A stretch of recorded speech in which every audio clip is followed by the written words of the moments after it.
பழங்காலவியல்ல மேரி ஆனிங்கோடைய மிகப்பெரிய சாதனைகள் என்னென்னன்றத பார்க்கலாம். மேரி ஆனிங் இங்கிலாண்டை சேர்ந்த ஒரு பெண் புதைப்படிவ சேகரிப்பாளர் மற்றும் பழங்காலவியல் நிபுணர். இவங்க 1799 மே 21 அன்னைக்கு இங்கிலாந்துடைய டோர்செட்டில் இருக்கிற லைம் ரேஜஸில் பிறந்தாங்க.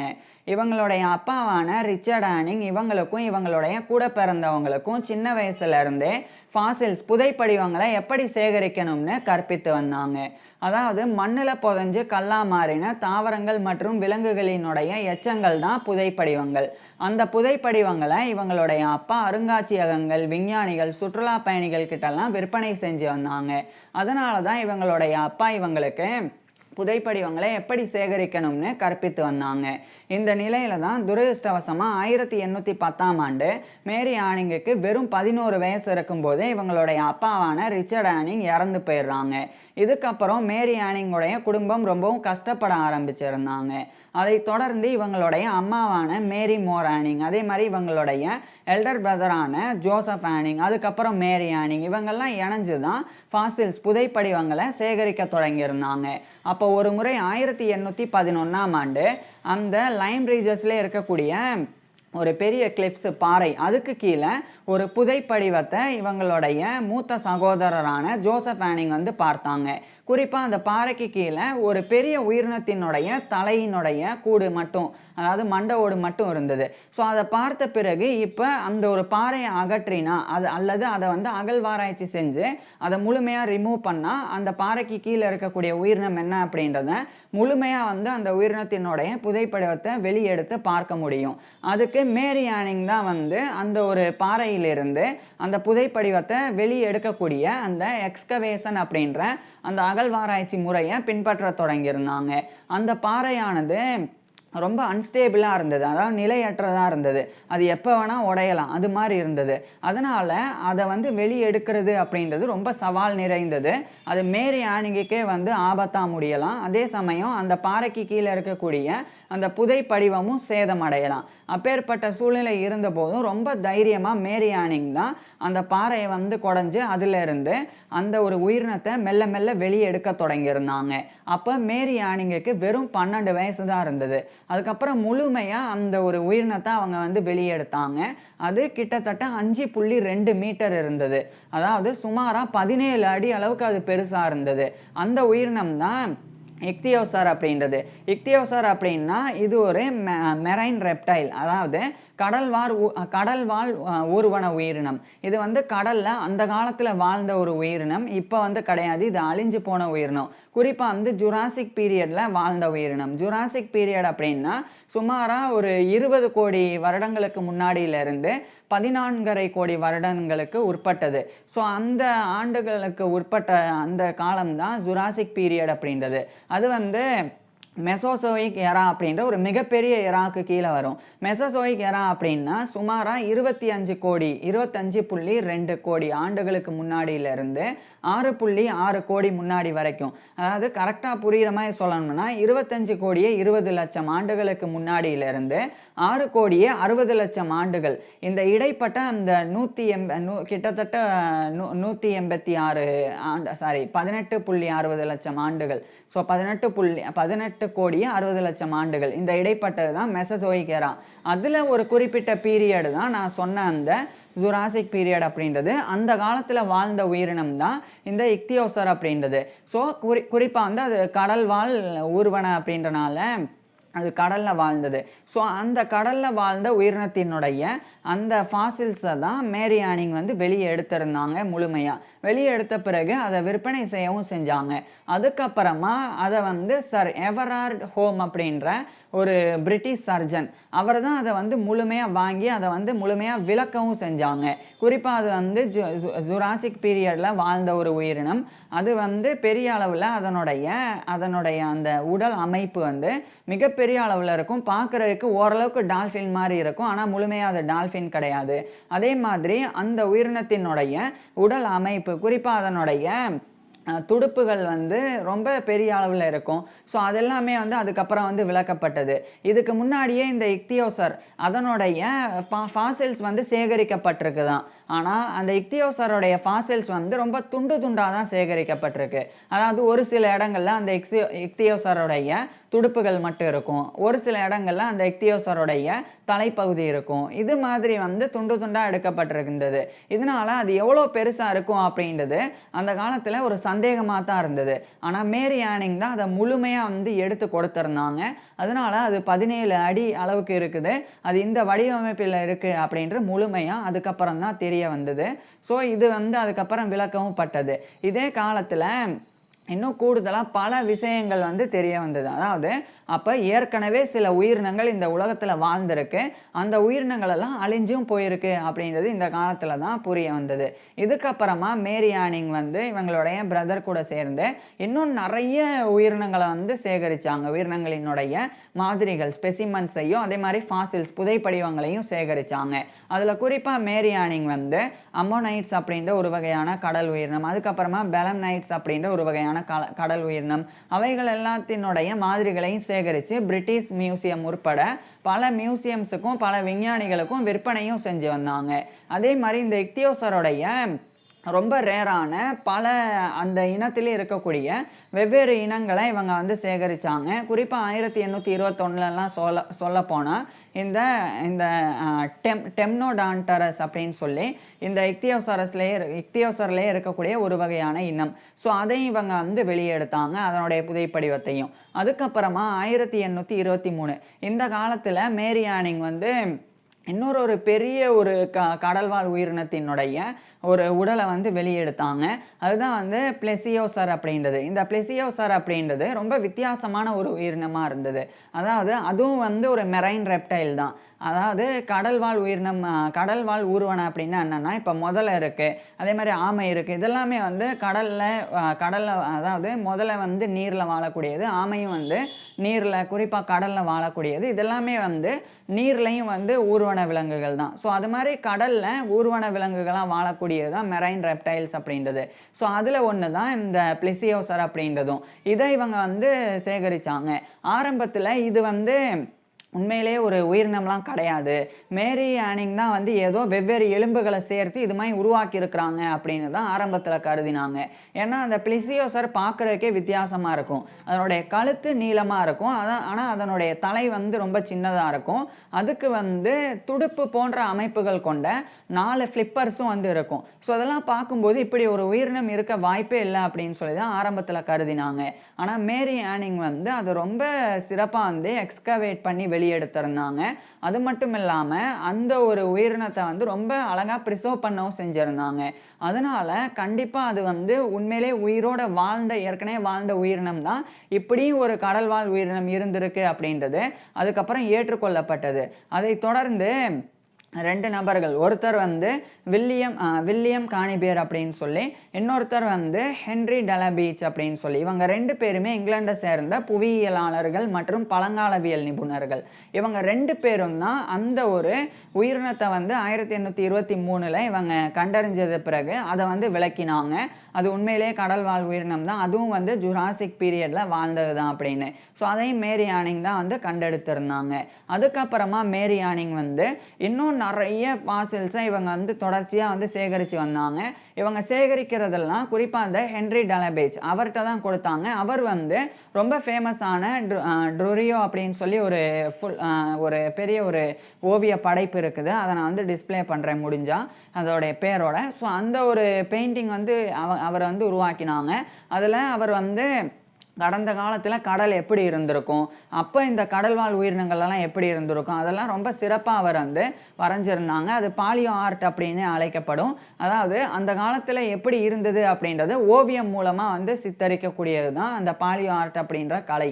அதை வந்து அந்த ஹென்றி டலபீச் வந்து பயன்படுத்தியிருந்தாங்க. குறிப்பாக மேரி ஆனிங் அவங்களுடைய ஃபாசில்ஸை மையமாக வச்சு. அதுக்கப்புறம் 1828 இந்த காலத்தில் தான் டெரசோர் அப்படின்னு சொல்லி இன்னொரு பெரிய உயிரினத்தை வந்து அதே அந்த லைம் ரீஜஸ் அப்படின்ற இவங்க பிறந்த இடத்துலையே இவங்க மேரி ஆனிங் வந்து கண்டெடுத்தாங்க. இது இன்னொரு மிகப்பெரிய சாதனை. இதை ஏன் அப்படின்றத சொல்கிறேன். அதுக்கு முன்னாடி மேரி ஆனிங் வந்து முழுமையாக இவங்க பிறந்த அந்த லைம் ரீஜஸில் தான் ஆய்வு செஞ்சு வந்தாங்க. அதுக்கப்புறம் அதை தொடர்ந்து ப்ளூ லியஸ் அப்படின்னு ஒரு இடம், அதே மாதிரி சார்மத் மட்ஸ்டோன் அப்படின்னு இடம். இதெல்லாமே வந்து ஒரு பெரிய ஜியாலஜிக்கல் ஃபார்மேஷன். இதுவும் வந்து இங்கிலாந்தில் தான் இருக்குது. ஸோ அங்கெல்லாம் இருக்கக்கூடிய அந்த டோர்செட்டில் தான் இருக்குது. ஸோ அந்த ஜியாலஜிக்கல் ஃபார்மேஷனில் இருந்தும் மேரி ஆனிங் வந்து நிறைய புதைப்படிவங்களை சேகரித்தாங்க. அப்போ தான் டெரசோரை வந்து சேகரித்தாங்க. டெரசோர் அப்படின்றது இப்போ புதுசாக வந்து இவங்க கண்டெடுத்தது வந்து கடல்வாழ் உயிரினம் கிடையாது. இவங்க இதுக்கு முன்னாடி கண்டெடுத்த ரெண்டுமே கடல்வாழ் உயிரினம். ஆனால் இந்த உயிரினமானது கடல்வாழ் உயிரினம் கிடையாது. இது வந்து ஃப்ளையிங் ரெப்டைல், அதாவது பறக்கக்கூடிய ஊர்வன உயிரினம். இப்போ ஊர்வன உயிரினம் அப்படின்றதே வந்து முதலைகள், ஆமைகள், பாம்புகள் இதெல்லாம் வந்து நீரில் இருக்கும், நிலத்தில் இருக்கும், ஆனால் பறக்காது. ஆனால் அப்படி பறக்கக்கூடிய ஒரு ஃப்ளையிங் ரெப்டைல் ஆனது அந்த காலத்தில் இருந்திருக்கு. அதுதான் இந்த டெரசோர் அப்படின்றது. ஆனால் இந்த டெரசோரினுடைய புதைப்படிவ மாதிரிகள் ஏற்கனவே ஜெர்மனியில் இருக்கிற பவேரியா அங்கே மட்டும்தான் கண்டெடுக்கப்பட்டிருக்கு. அதுவும் துண்டு துண்டாக தான் கண்டெடுக்கப்பட்டிருக்கு. ஆனால் அந்த டெரசோருடைய முழு பாகத்தை இங்கிலாந்துல இருந்து, குறிப்பாக லைம் ரீஜஸ்ல இருந்து மேரி ஆனிங் வந்து கண்டெடுத்தாங்க. அப்படி இவங்க கண்டெடுத்தனால அப்போ இந்த டெரசோர் அப்படின்ற உயிரினமானது வெறும் ஜெர்மனியில் மட்டும் இருக்கக்கூடியது கிடையாது, அது இங்கிலாந்துலையும் வாழ்ந்திருக்கு அப்படின்றது உறுதி செய்யப்பட்டது. அது மட்டும் இல்லாமல் மேரி ஆனிங் கண்டெடுத்த அந்த ஒரு ஃபாசிலில் வந்து அந்த டெரசோரினுடைய ரெக்கையை வந்து ஆதரிக்கக்கூடிய எலும்புகள் இருந்தது. மேலும் அதுக்கு நீண்ட வாலும் இருந்தது. அதை வச்சு அது உண்மையிலேயே ஃப்ளையிங் ரெப்டைல் தான் அப்படின்றத உறுதி செய்கிறதுக்கு அது அடிப்படையாக அமைஞ்சது. ஸோ அதையும் மேரி ஆனிங் தான் வந்து கண்டெடுத்திருந்தாங்க. அதுக்கப்புறமா மேரி ஆனிங் வந்து இந்த இக்தியோசர், அந்த முதல்ல இவங்க கண்டெடுத்த அந்த உயிரினத்தினுடைய மாதிரிகளெல்லாம் இவங்க சேகரிக்கும் போதெல்லாம் அந்த மாதிரிகளினுடைய வயிற்று பகுதி மற்றும் பெல்விஸ் அப்படின்ற இடுப்பு பகுதியிலிருந்து ஒரு வகையான கல், அது ஸ்பெரிக்கல் ஷேப்பில் இருக்கும், அந்த கல்லை மேரி ஆனிங் வந்து பார்த்தாங்க. அது எப்போவுமே அந்த உயிரினத்தினுடைய வயிற்று பகுதி அல்லது இடுப்பு பகுதியில் தான் இருந்தது. அதுக்கு பெசோர் ஸ்டோன்ஸ் அப்படின்னு அப்போ வந்து பேர் இருந்தது. அதை மேரி ஆனிங் வந்து எடுத்துட்டு அது வந்து சந்தேகப்பட்டு அதை வந்து பிரேக் பண்ணி பார்த்தாங்க. அப்போ அந்த கல் மாதிரியான விஷயத்துக்குள்ள அந்த காலத்தில் வாழ்ந்த மீன்களினுடைய செதில்கள், அந்த மீன்களினுடைய துடுப்புகள், எலும்புகள், அதனுடைய ஃபாசில்ஸ் எல்லாம் இருந்தது. அதே மாதிரி இக்தியோசருடைய சின்ன சின்ன இக்தியோசரினுடைய எலும்புகளும் அதில் வந்து இருந்தது. அது வந்து ஓரளவுக்கு செரிமானமும் ஆயிருந்தது. அதை வச்சு தான் மேரி ஆனிங் வந்து ஒரு முடிவுக்கு வந்தாங்க. அப்போ இந்த கற்கள் எல்லாமே வந்து சாதாரண கற்கள் கிடையாது, ஃபாசில் ஃபீசிஸ், அதாவது புதைப்படிவங்களாக மாறின கழிவுகள் அப்படின்றத இவங்க கண்டறிஞ்சு சொன்னாங்க. அந்த இக்தியோசர் மாதிரியான உயிரினங்கள் அந்த காலத்தில் வாழ்ந்து அது சாப்பிட்ட உணவுகளை செரிமானம் பண்ணி வெளியேற்றக்கூடிய கழிவுகள் தான் புதைப்படிவங்களாக மாறி இருக்கு அப்படின்றத மேரி ஆனிங் தான் கண்டறிஞ்சாங்க. அதுக்கப்புறம் வில்லியம் பக்லண்ட் அப்படின்னு சொல்லி இங்கிலாண்டை சேர்ந்த ஒரு புவியியலாளர் மற்றும் பழங்காலவியல் நிபுணர், அவர் வந்து இந்த ஒரு கழிவுகளுக்கு, புதைப்படிவங்களாக மாறின கழிவுகளுக்கு கோர்பலேட்ஸ் அப்படின்னு சொல்லி பேர், காப்ரலேட்ஸ் அப்படின்னு பேரிட்டாங்க. அந்த பேரை நான் டிஸ்பிளே பண்ணுறேன். ஸோ அது 1829 அவர் வந்து பேரிட்டாங்க. இது எந்த அளவுக்கு முக்கியமானது அப்படின்னா, அது நாள் வரைக்கும் இப்போ ஒரு உயிரினம் இருக்குது அப்படின்னா அந்த உயிரினத்தினுடைய எலும்பு அமைப்பு, பல்லினுடைய அமைப்பு, அதெல்லாம் வச்சு தான் அந்த உயிரினம் எப்படி இருந்திருக்கும், அது என்ன விஷயத்தை வந்து சாப்பிட்ருக்கும் அப்படின்றத ஓரளவுக்கு வந்து கணிக்க முடியும். உதாரணத்துக்கு ஒரு உயிரினத்தினுடைய பல்லு ரொம்ப கூர்மையாக இருந்தால் அது வந்து இறைச்சிகளை சாப்பிட்ருக்கும். அப்போ அது வந்து விலங்கு உண்ணி. அதே சமயம் ஒரு உயிரினத்தினுடைய பல்லு வந்து தட்டையாக இருந்தால் அது வந்து தாவர உண்ணி, தாவரங்களை சாப்பிட்ருக்கும் அப்படின்னு அர்த்தம். ஸோ அந்த மாதிரி தான் வந்து கணிக்க முடிஞ்சது. ஆனால் மேரி ஆனிங் வந்து அந்த ஒரு காப்ரலேட்ஸை வந்து கண்டறிஞ்ச பிறகு அதை ஆய்வு செய்கிறதன் மூலமாக அந்த உயிரினங்கள் வந்து என்ன சாப்பிட்ருக்கு, உதாரணத்துக்கு இக்தியோசர் வந்து மீன்களை சாப்பிட்ருக்கு அப்படின்றத தெரிஞ்சுக்க முடியும். ஸோ இது மாதிரி வந்து அந்த காலத்தில் வாழ்ந்து வந்த உயிரினங்கள் இன்றைய காலத்தில் எக்ஸ்டிண்ட் ஆயிருந்தாலும், அழிஞ்சு போயிருந்தாலும், அது எந்த மாதிரியான வாழ்வியல் முறையை பின்பற்றி இருக்கு, அது எந்த மாதிரியான உணவு பழக்க வழக்கங்கள் கொண்டு இருந்திருக்கு, அது எல்லாத்தையுமே வந்து தெரிஞ்சுக்க முடியும். ஸோ அது தெரிஞ்சுக்கிறதுக்கும் மேரி ஆனிங் தான் காரணமாக இருந்தாங்க. ஸோ இவங்க இது மட்டும் பண்ணலை, இதை கடந்து இன்னும் பல விஷயங்கள் பண்ணாங்க. குறிப்பாக அந்த ஸ்ட்ராட்டிகிராஃபி அப்படின்னு ஒன்று இருக்குது. அப்படின்னா என்னென்னா, இது வந்து ஒரு வகையான நிலப்பரப்பு சார்ந்தது. அதுவும் குறிப்பாக வந்து அடுக்கு வரைவியல் அப்படின்னு அர்த்தம். அதாவது இப்போ ஒரு பெரிய பாறை இருக்குது அப்படின்னா அந்த பாறையினுடைய மேலடுக்கு, அதுக்கப்புறம் அந்த பாறையினுடைய அடுத்தடுக்கு, இப்படி அடுக்கடுக்காக பார்த்தா வெவ்வேறு உயிரினங்கள், வெவ்வேறு காலத்தில் வாழ்ந்த உயிரினங்கள் இருக்கும். உதாரணத்துக்கு இப்போ எக்ஸ் அப்படின்னு ஒரு உயிரினம் வந்து ஒரு 1000 ஆண்டுக்கு ஆண்டுகளுக்கு முன்னாடி இறந்து போய் அது மண்ணில் புதைஞ்சிருச்சு. அதுக்கப்புறம் ஒய் அப்படின்ற உயிரினம் வந்து ஒரு 800 ஆண்டுகளுக்கு முன்னாடி வாழ்ந்து மண்ணில் புதைஞ்சிருச்சு. இப்போ இசட் அப்படின்ற ஒரு உயிரினம் 600 ஆண்டுகளுக்கு முன்னாடி வாழ்ந்து மண்ணில் புதைஞ்சிருச்சு. இப்போ இந்த எக்ஸ் அப்படின்ற உயிரினம் தான் 1000 ஆண்டுகளுக்கு முன்னாடி வாழ்ந்திருக்கு.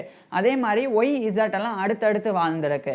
அப்போ முதல்ல ஒரு பாறையை வந்து அகழ்வாராய்ச்சி செஞ்சு அதை தோண்டும் போது 600 ஆண்டுகளுக்கு முன்னாடி வாழ்ந்த இசட் அப்படின்ற விலங்கு இனம் தான் ஃபஸ்ட்டு அந்த உயிரினம் தான் எடுக்கப்படும்.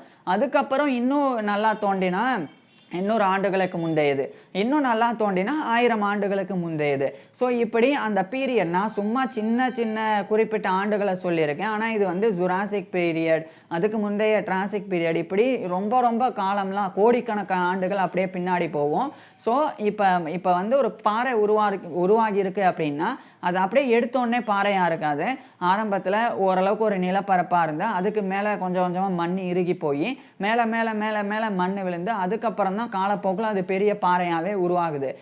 அப்படி இருக்கிறனால தான் மேலே இருக்கக்கூடியது சமீபத்திலையும் போக போக பல ஆயிரக்கணக்கான ஆண்டுகளுக்கு முந்தையதையும் வந்து பார்க்க முடியும். ஸோ அதுதான் வந்து அடுக்கு வரைவியல், ஸ்ட்ராட்டிகிராஃபி அப்படின்றது.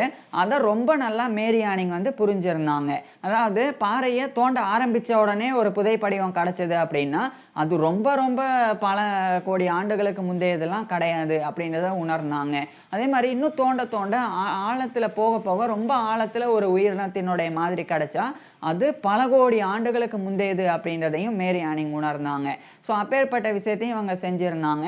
மேலும் இந்த ஜுராசிக் மெரைன் ஃபாசில்ஸ், அதாவது ஜுராசிக் காலத்தில் அந்த கடலில் வாழ்ந்த உயிரினங்களினுடைய புதைப்படிவங்கள் அதை வந்து சேகரிக்கிறதுல இவங்க ஒரு எக்ஸ்பர்ட்டாகவே இருந்தாங்க. அந்த காலகட்டம் ரொம்ப சிரமமான காலகட்டம் பெண்களை பொறுத்த வரைக்கும். ஏன்னா மேரி ஆனிங் வந்து ஒரு பெண்ணு தான். அந்த காலத்தில் பெண்கள் படிக்கிறதே வந்து சவால் நிறைந்த விஷயம்தான். பெருசாக வந்து பெண்களுக்கு படிக்கிறதுக்கு அனுமதிக்க மாட்டாங்க. பெண்கள் வந்து ஒடுக்குமுறைக்கு, குறிப்பாக யூரோப்பில் பெண்கள் ஒடுக்குமுறைக்கு தான் உள்ளாக்கப்பட்டிருந்தாங்க. அப்படியான சூழலில் அப்பாவை இழந்து ஏழ்மையான குடும்பமாக இருந்து அவ்வளோ கஷ்டப்பட்டும் மேரி ஆனிங் வந்து அவங்களுடைய அந்த ரிசர்ச்லலாம் ஈடுபட்டு வந்தாங்க, அந்த எக்ஸ்கவேஷனில் ஈடுபட்டு வந்தாங்க. அதனால தான் இவ்வளோ சாதனை பண்ணாங்க. எந்த அளவுக்கு ஒடுக்கப்பட்டாங்கன்றதுக்கு ஒரு உதாரணம் சொல்கிறேன். மேரி ஆனிங் வந்து ஜியாலஜிக்கல் சொசைட்டி ஆஃப் லண்டன் அதனுடைய ஒரு மெம்பராக தேர்ந்தெடுக்கப்பட்டு கௌரவிக்கப்பட வேண்டியது.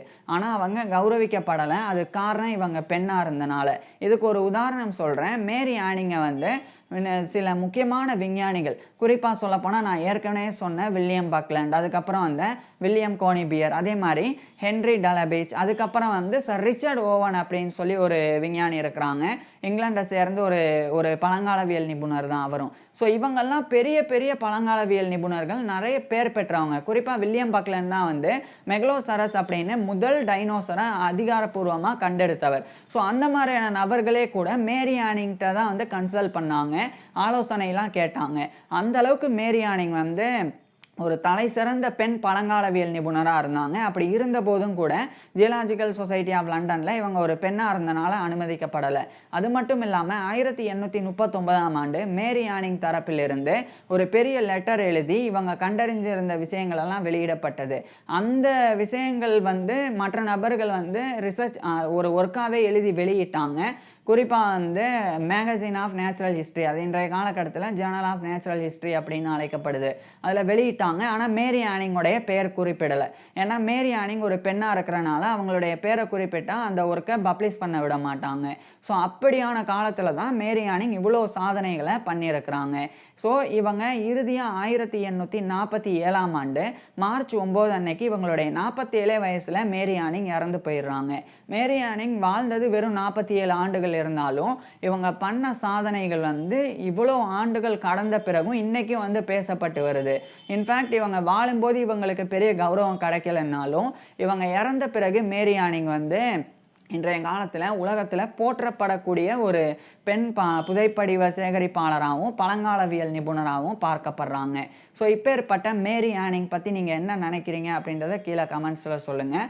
இந்த மேரி ஆனிங்கோடைய ஃபுல் லைஃப் ஹிஸ்ட்ரியை இவங்க பிறந்ததுலேருந்து இவங்க இறக்குற வரைக்கும் இன்னும் பல விஷயங்கள் பண்ணியிருக்கிறாங்க. அது எல்லாத்தையுமே இவங்களுடைய ஃபுல் லைஃப் ஹிஸ்ட்ரியாக நான் ஏற்கனவே பேசியிருக்கேன். அதை பார்க்குறதுக்கு கீழே டிஸ்கிரிப்ஷனில் லிங்க் கொடுத்துருக்குறேன், கட்டாயமாக பாருங்கள். தேங்க்யூ.